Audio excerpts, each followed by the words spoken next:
नमस्कार, मी पंजाब डक की बीड जिल्ह्यात काही भागात पडला। आज ह्या 2, 3, 4 जुलैपर्यंत तिकडे देखील काही भागात पाऊस पडत जाईल। त्याच्यानंतर नगर जिल्ह्यात देखील आज बऱ्याच ठिकाणी पाऊस पडत जाईल। म्हणजे सांगायचं झालं तर पाऊस दररोजच वेगवेगळ्या भागात पडणार आहे। सर्वदूर असं सगळीकडे सारखा पडणार नाही, भाग बदलत पडणार आहे, म्हणून हा अंदाज लक्षात। आणि त्याच्यानंतर 5, 6 जुलै 7 आणि 8च्या दरम्यान एकदा पावसाचं वातावरण राहणार आहे।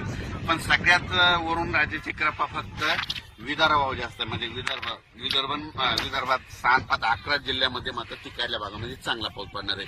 म्हणजे हे सांगायचं झालं तर आणि आपल्या मराठवाड्यामध्ये काय होणार की दररोज वेगवेगळ्या भागात दररोज भाग बदलत पडणार आहे। कोणाचं पीक काही जाणार नाही, म्हणून हा अंदाज लक्षात घ्यायचा। आणि अचानक वातावरणात बदल झाला तर लगेच एक मेसेज दिला जाईल। आणि हे मी माझं सोयाबीनचं क्षेत्र आहे, कंप्लीट अचानक 22 दिवस झाले तर पाहू शकता हे कसं पीक आलेलं आहे। आणि या ठिकाणून खुरपणी घाट माथ्यावरला पाऊस ते मात्र चालूच राहणार आहे। त्यांनी द्राक्ष बागायतदारांनी तुम्ही तुमच्या फवारणीचा तयारी ठेवा, कारण की तुमचा पाऊस काय बंद होणार नाही। आणि राज्यात मात्र मराठवाड्यातला आणि पूर्व विदर्भ आणि पश्चिम विदर्भ या भागात देखील पाऊस असणारच आहे। म्हणजे 3-4 जुलैपर्यंत दररोज वेगवेगळ्या भागात पाऊस पडणार आहे, एकदम काय बंद होणार नाही। त्याच्यामुळे काही चिंता करायची गरज नाही।